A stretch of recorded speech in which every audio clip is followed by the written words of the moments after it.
सबको जय मसीह की। प्रभावशाली सुसमाचार के तरीके। प्रभावशाली तरीके से सुसमाचार हम कैसे प्रचार कर सकते हैं, मैं उसके बारे में थोड़ा कुछ पॉइंट आपको मैं बताना चाहता हूं, जो हम लोगों ने क्लास में सीखे हैं और अपने जीवन में हम लोग इसको प्रैक्टिकली लागू भी करते हैं और रियली में परमेश्वर ने हमें इसका बहुत सारा अच्छा रिजल्ट भी दिया है। तो जब हम प्रचार करते हैं तो ज़्यादातर हम बिना निमंत्रण के प्रचार करते हैं। दूसरा, विरोध किए जाने पर हम उसका प्रचार करते हैं। तीसरा, जब कोई ग्रहण करने की परिस्थिति में नहीं होता तब। और हम सड़कों पर प्रचार करते हैं, घरों में जाकर प्रचार करते हैं, जहाँ अलग अलग जगह पर हम प्रचार करते हैं।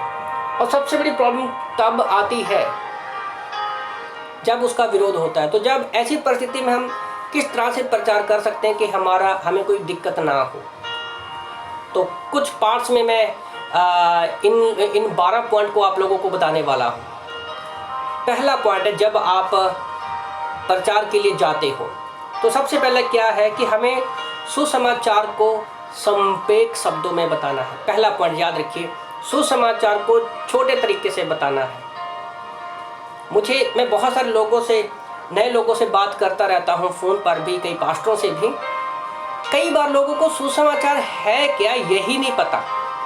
लोगों को लगता है कि जो भी प्रचार करते हैं वो सुसमाचार है। सॉरी, सुसमाचार पहला कुरिन्थियों अध्याय 15:3-4 के अनुसार क्या है?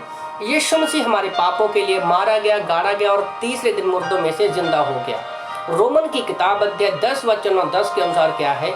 जो व्यक्ति अपने मन में पापों का अंगीकार करेगा और अपने होठों से यीशु मसीह को उद्धारकर्ता के रूप में ग्रहण करेगा, वो उद्धार पाएगा।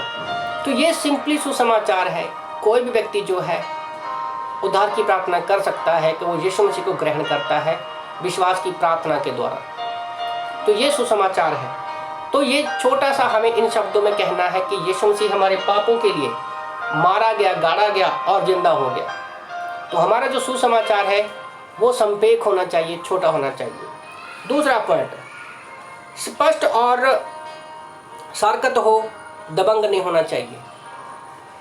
सिंपल तरीके से, साधारण तरीके से स्पष्ट होना चाहिए हमारा सुसमाचार। स्टाइल में नहीं, यीशु मसीह का सुसमाचार ऐसा है वैसा नहीं। पहली बात तो ये, हमें सुसमाचार स्पष्ट तरीके से बताना है कि कैसे यीशु मसीह हमारे पापों के लिए धरती पर आया, कैसे वो पैदा हुआ, कैसे उसने पवित्रता का जीवन जिया और कैसे जब उसने क्रूस पर जान दी और तीसरे दिन मुर्दों में से जिंदा हो गया। तो हम बड़ी नम्रता के साथ, प्रेम के साथ उसको बताना है। डरा कर या धमका कर हम सुसमाचार कभी भी नहीं करना है हमें। तीसरा पॉइंट आप याद रखिए, अपनी व्यक्तिगत गवाही पर ज़्यादा केंद्रित मत रहो। कई लोग सुसमाचार सुनाना भूल जाते हैं। कैसे वो यीशु मसीह में आए, अपनी व्यक्तिगत गवाही पर इतना लंबा खींच के ले जाते हैं ना, कि जिस मेन मकसद के लिए हम आए हैं, यीशु मसीह का सुसमाचार सुनाने के लिए, वो लोग उसको ही भूल जाते हैं। तो अगर आप किसी के साथ सुसमाचार सुनाना शुरू करते हो तो प्लीज़ अपनी व्यक्तिगत गवाही को लंबा मत खींचो कि आप भूल जाओ कि अपने यीशु मसीह के बारे में भी उनको बताना है।